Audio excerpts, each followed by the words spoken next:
سامعین محترم، جامعہ دارالاسلام میں نہ صرف تحریری صلاحیت پیدا کی جاتی ہے بلکہ یہاں پہ حلقات قرآنیہ قائم ہے جس میں طلباء کو دروس قرآن اور دروس حدیث کی عملی تربیت دی جاتی ہے، جس کی معمولی سی نظیر پیش کرنے کے لیے میں جماعت ششم کے طالب علم برادر منصور کو دعوت دیتا ہوں کہ وہ آئیں فرامین رسول کی روشنی میں ہماری رہنمائی کریں۔ برادر منصور۔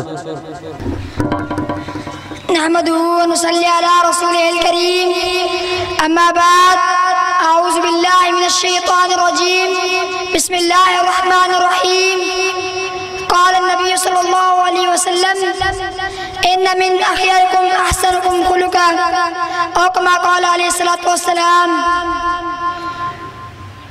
میرے اساتذہ کرام، مہمانان گرامی اور حاضرین محترم، السلام علیکم ورحمۃ اللہ وبرکاتہ۔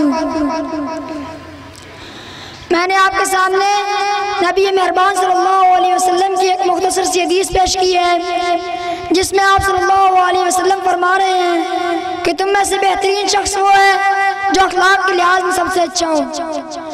میرے بھائیوں، حقیقت میں انسان ہی وہی ہے جو اخلاق کے لحاظ میں سب سے اچھا ہو۔ کسی نے حضرت عائشہ رضی اللہ تعالیٰ عنہ سے پوچھا کہ آپ صلی اللہ علیہ وسلم کے اخلاق کس طرح کے تھے، تو حضرت عائشہ رضی اللہ تعالیٰ عنہ فرماتی ہیں کہ کیا تم نے قرآن نہیں پڑھا؟ جو کچھ قرآن میں لکھا ہے وہی آپ صلی اللہ علیہ وسلم کے اخلاق ہیں۔ میرے بھائیوں، اس سے ہمیں یہ پتہ چلتا ہے کہ آپ صلی اللہ علیہ وسلم کے اخلاق کتنے اچھے تھے۔ آپ صلی اللہ علیہ وسلم جب بھی بازار کی طرف نکلتے تو ایک بوڑھی عورت آپ صلی اللہ علیہ وسلم پر کچرا پھینکتی، مگر آپ صلی اللہ علیہ وسلم خاموشی اختیار کر لیتے۔ ایک دن آپ صلی اللہ علیہ وسلم اسی راستے سے جا رہے ہوتے ہیں تو بوڑھی عورت وہاں موجود نہ تھی، تو آپ صلی اللہ علیہ وسلم نے ان کے ہمسائیوں سے پوچھا کہ عورت کہاں ہے؟ تو لوگوں نے بتایا کہ عورت سخت بیمار ہے۔ تو آپ صلی اللہ علیہ وسلم گھر تشریف لے جاتے ہیں اور ان کی حالت فرماتے ہیں۔ جب بوڑھی عورت آپ صلی اللہ علیہ وسلم کی یہ اخلاق دیکھتی ہے تو اسی وقت کلمہ پڑھ کے مسلمان ہو جاتی ہے۔ اسی طرح اللہ تعالیٰ نے قرآن مجید میں ارشاد فرمایا وَإِنَّكَ لَعَلَىٰ خُلُقٍ عَظِيمٍ، اے محمد تم اخلاق کے لحاظ میں عظیم درجے پر فائز ہو۔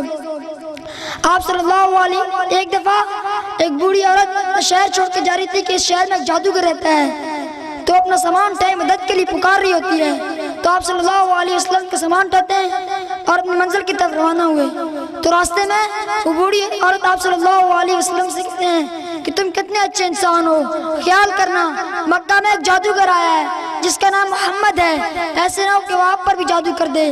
اسی طرح آپ صلی اللہ علیہ وسلم کے بارے میں اور بھی بہت سی بری باتیں کرتی ہے، مگر آپ صلی اللہ علیہ وسلم خاموشی اختیار کر لیتے ہیں۔ جب وہ اپنے منزل مقصود پر پہنچ جاتے ہیں تو بوڑھی عورت آپ صلی اللہ علیہ وسلم سے آپ کا نام پوچھتے ہیں، تو آپ صلی اللہ علیہ وسلم فرماتے ہیں کہ میں وہی محمد ہوں جس کے بارے میں آپ کب سے بول رہی تھی۔ جب بوڑھی عورت آپ صلی اللہ علیہ وسلم کی یہ اخلاق دیکھتی ہے تو اسی وقت کلمہ پڑھ کے مسلمان ہو جاتی ہے۔ میرے بھائیوں، میں اللہ تعالیٰ سے دعا کرتا ہوں کہ ہمیں اور آپ کو اپنے اخلاق سنوارنے کی توفیق عطا فرمائے، کیونکہ میرے اور آپ کے اخلاق کی وجہ سے بھی بہت سے لوگ مسلمان ہو سکتے ہیں۔